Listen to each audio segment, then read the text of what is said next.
Episode 5. Episode 5. I felt like I should have changed my top, or maybe done this to denote this is a different review, guys. Episode 5 review of Big Little Lives, entitled Big Little Lives. Kill Me. Big Little Lives. Oh, right. It's got a good title. Entitled Kill Me. Yeah, the episode was called Kill Me. We won't get to the end yet, but when I saw that title, I had no idea that it was going to, the character that says it was going to be the character that didn't come into my mind. But we'll get to that because that happens at the end. Anyway, there was a really nice exchange between Reese Witherspoon's hubby and her ex-hubby. Where was it? At school? On a bike. Have you noticed there are lots of these little places that are sort of non-specific places where they just walk through? No, but they don't. It's not just the cafe. It's not the destinations, but the places in between the destinations are so gorgeous too. So when they stop in a sort of street area, you go, where is this street? I want to be hanging out on it. I want to be walking it. I want to live there. I want their lives. Well, I don't want their lives. Their lives are horrendous, but I want the house and the view. But anyway, Reese's hubby says this brilliant thing, which I wish we could say to a few people. Is it all right for us just not to like each other? Why do we have to keep looking for reasons? Is it not okay that we... Because obviously he's so war-weary now, Reese's husband. And I have to say, better pull himself together because she is full of regret. Yeah, she does keep apologising. Yeah. And he is a miserable git. He is a bit. You know, how long are you going to keep moping around about the fact that she's been unfaithful? Get over it. Christ, really shouting. No, but he's going to lose her. Yeah.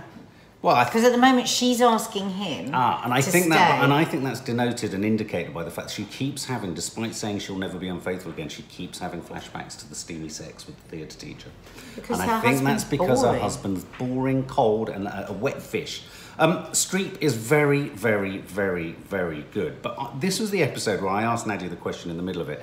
Isn't she kind of right to be caring and looking out for her grandchildren? If you look at Kidman on paper... I think anyone... No. Thinking of grandparents' rights... No. Because somebody that really cares about the children would never rip them away from their mother when they've just lost their father. What you would do is you would support her and say, you need help and how can I help you and let me take the kids for the afternoon. Yeah. But she's evil personified. No, she is evil, but that's why she's not right at all. Yeah, but she's floating she's skirting very close to there's an authentic reason. She does want them all. She wants the third son as well. She just wants them all. Yeah. And so, of course, Streep's employed her lawyer, who's a brilliant actor. I forget his name, and he's in American Horror Story too. But Kidman's lawyer is very good, wasn't she? Well, you know, don't forget that in the previous episode, there was a lot of talk about Streep having gathered up all the best lawyers. Yes. So she hasn't got the best lawyer. She's got one a couple of steps down. Yeah. She's playing it safe, but Nicole Kidman's getting more and more frustrated because she's being encouraged by her lawyer to be quiet. She's going to flip out. She's going to lose those kids. She's going to hit the judge. I reckon she'll hit someone really key, like Streep's lawyer or something like that. So meanwhile, Kidman's getting all irate about that, which is fair enough because that looks like it doesn't look like it's going to swing her way, to be honest. Reese and her hubby head off to the Healing Institute, which reminded me of something we filmed out years ago called The Happy House. Wasn't it? Where they had to dance. Do you think we need to go to the Healing Institute? Where they stand around in circles and hug each other and sort of clappy dance. Oh, I love all that stuff. You'd hate it.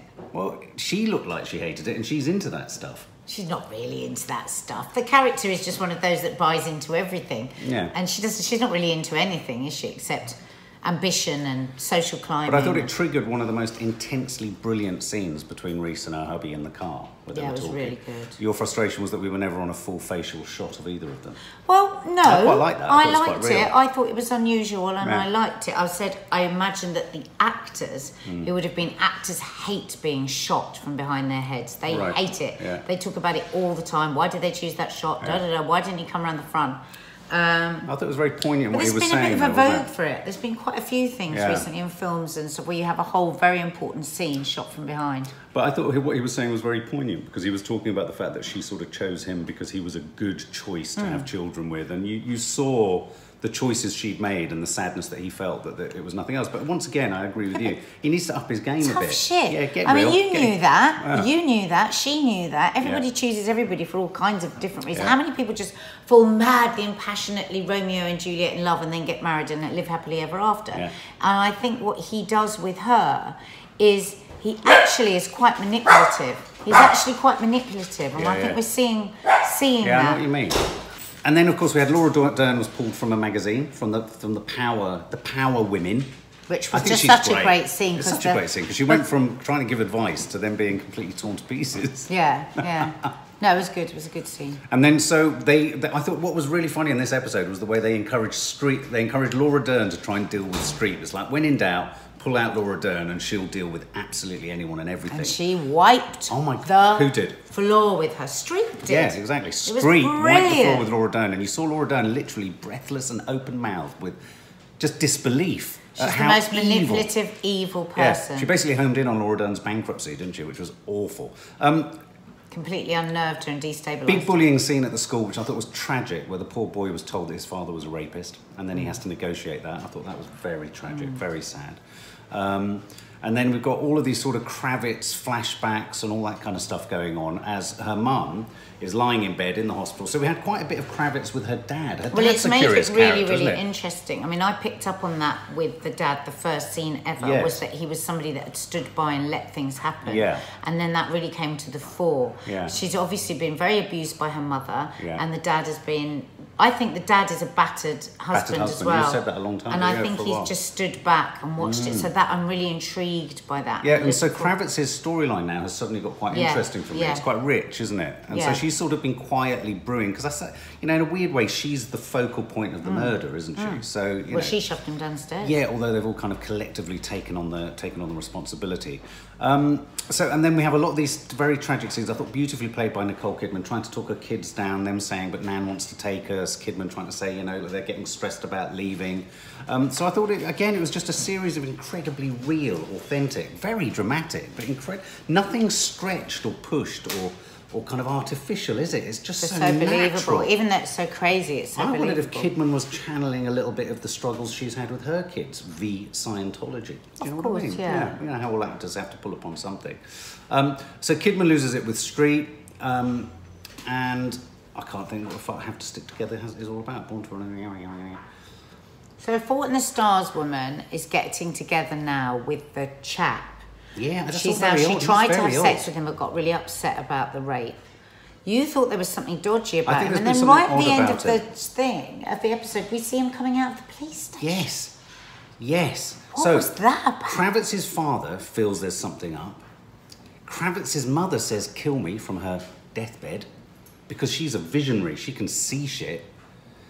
So it feels like all this sort of mystical shit's going on around Zoë Kravitz. And then, to make matters worse, we see the boyfriend of the Fault in the Stars woman nipping out from the police station. What was going on there? What do you think? We really want to know what you think he's up to. I don't think he's undercover policeman. He just doesn't... Do you think he's in the pay? I think he's in the pay. Yeah, he might be. Because do you remember when he very first spoke to her on the beach and he said, "You're that group of women, we know you." Yes.